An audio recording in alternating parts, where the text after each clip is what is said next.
নাজমুল, কি অবস্থা? আরে জাকির ভাই, কি অবস্থা ভাই? ভালো আছেন? হ্যাঁ আলহামদুলিল্লাহ। ভাই, ভালো বসেন। আছো? তো কি খাবেন ভাই বলেন, চা নাকি না কফি? না, চাটা আর খাবো না, আসছিলাম একটা প্রোডাক্ট নেওয়ার জন্য। কি প্রোডাক্ট ভাই? এই যে এই প্রোডাক্টটা আছে কিনা দেখো তো।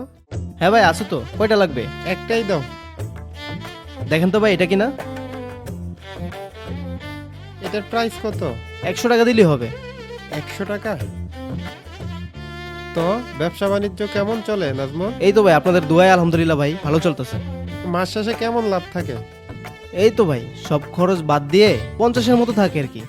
কি বলো, 50-এর উপরে থাকে? হ্যাঁ ভাই, এমনই তো থাকে। আচ্ছা যাক, তো ব্যবসা করো, আসি তাইলে। হ্যাঁ চলে যাবেন ভাই? হ্যাঁ চলে যাবো। ঠিক আছে ভাই, তাহলে আইসেন আবার। হ্যাঁ হ্যাঁ ইনশাল্লাহ। ওকে, আল্লাহ হাফেজ।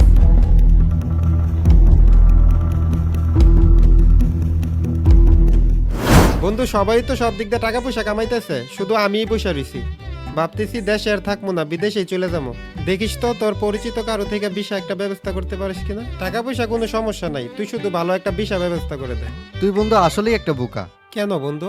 ভালো একটা পজিশনে বিট রেখে বিদেশ যাবে ঘুরার ডিম পারতে। আরে ভিড় থাকলে কি হইব, দোকান তো আর খালি নাই, সব দোকান তো ভাড়া দিয়ে রাখছি। ভাড়া দিছিস দেখে কি হইছে? তুই দোকানের মালিক, তুই চাইলে সবই সম্ভব। নাজমুল যেভাবে ব্যবসাটা গুছাইছে, তুই যদি এখন ওর জায়গায় গিয়ে বস, বিদেশের টাকা তুই দেশেই কামাইতে পারবি। কি বলো, হুট কইরা ওরে সরায় ওর জায়গায় বসলে কি আমি ঠিকভাবে ব্যবসাটা করতে পারবো? আরে বেটা, তুই পারবি না কেন? দোকান তো রানিংই, তুই শুধু ওর জায়গায় গিয়ে বসবি আর ব্যবসা করবি। নাজমুল, তোমার একটা কথা বলার ছিল। কি কথা ভাই বলেন? তোমার দোকানটা ছেড়ে দিতে হবে। কি বলেন ভাই, দোকান ছেড়ে দিব মানে? ভাই এখন হঠাৎ করে আমি দোকান কেন ছাড়বো?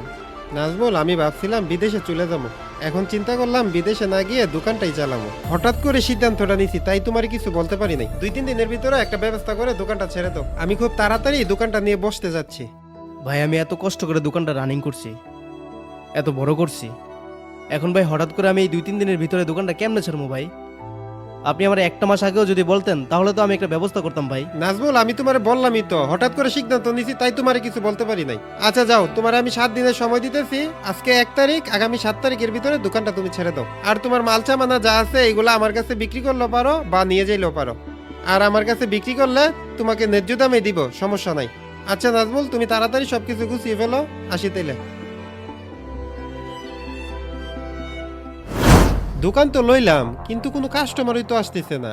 এরকম হইলে ব্যবসা করবো কিভাবে? কি লাগবে ভাই? ভাই নাজমুল ভাইরা দেখতেছি না, উনি কোথায়? উনি দোকান ছাইরা দিছে, এখন থেকে আমি দোকান চালাইতেছি। নাজমুল ভাই দোকানটা ছেড়ে দিল? উনি অনেক বিশ্বস্ত ছিল, এখন এই নতুন লোক কি নাকি মাল দিয়ে দে। আমি এতগুলা মাল নিমু, পরে যদি আমার 2 নাম্বার মাল ধরাই দে না, নাজমুল ভাই থাকলে অনেক ভালো হইতো। আচ্ছা ঠিক আছে ভাই, আসমুনে। কি লাগবে আমার কাছে বলেন, সবকিছুই তো আছে দোকানে। না ভাই, পরে আসমুনে। ধ্যাৎ।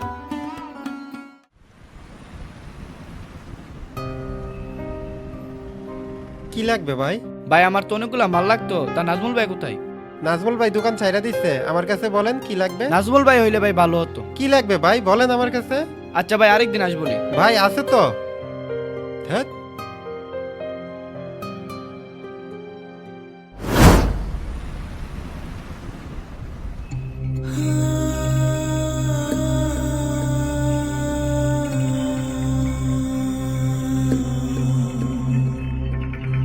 আরে জাকির ভাই, কি অবস্থা?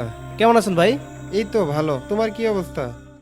ভাই আপনার এখান থেকে আসার পরে অনেক খারাপ অবস্থায় ছিলাম, কিন্তু আল্লাহ আমাকে বেশি দিন খারাপ রাখে নাই।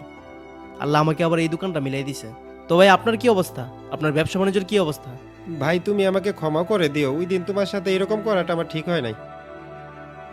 তোমার দোকানের ভালো বেচা কিনা দেখে আমি লোভে পড়ে গেছিলাম, আর এই লোভের শাস্তি আল্লাহ আমাকে ভালোভাবে দিতেছে। তোমার দোকানটা রানিং দেখে আমি ভাবছিলাম তোমাকে সরাইয়া আমি নিজেই ব্যবসা করবো। দোকানটা নিয়ে বসার পরে দোকানে কোনো বেচা কিনাই হয় না, যাই টুকটাক কাস্টমার আসতো এসে শুধু তোমাকেই খুঁজতো। ভাই আমি তোমার সাথে অনেক বড় অন্যায় করে ফেলছি, আমি তোমার মনে অনেক কষ্ট দিয়ে ফেলছি। ভাই তুমি আবার আমার দোকানে ফিরে আসো, আর কোনোদিনও বলবো না দোকানটা ছেড়ে দিতে। দোকানটা যতদিন থাকবে ততদিন তুমিই চালাবে, তুমি শুধু দোকানটাতে ফিরে আসো ভাই। ভাই আমি অনেক কষ্ট করে দোকানটা বড় করেছিলাম, আপনি যখন বললেন দোকানটা ছেড়ে দেওয়ার জন্য, তখন ভাই আমি অনেকটাই ভেঙে পড়েছিলাম। কিন্তু ভাই আমি আল্লাহর উপর থেকে বিশ্বাস হারাই নাই। আমার বিশ্বাস ছিল যদি আমি নিজে সৎ থাকি, আল্লাহ একদিন আমাকে গড়ে তুলবেন। আর সেই বিশ্বাস থেকে আল্লাহ আমাকে ভাই নিরাশ করে নেই। আল্লাহ আমাকে আবার এই দোকানটা দিয়ে ঘুরে দাঁড়াতে সাহায্য করেছেন। আর ভাই আপনার উপর আমার কোনো রাগ নাই, আল্লাহ হয়তো আমাকে এই পরিস্থিতিতে ফেলে আমার ধৈর্যের পরীক্ষা নিয়েছিলেন।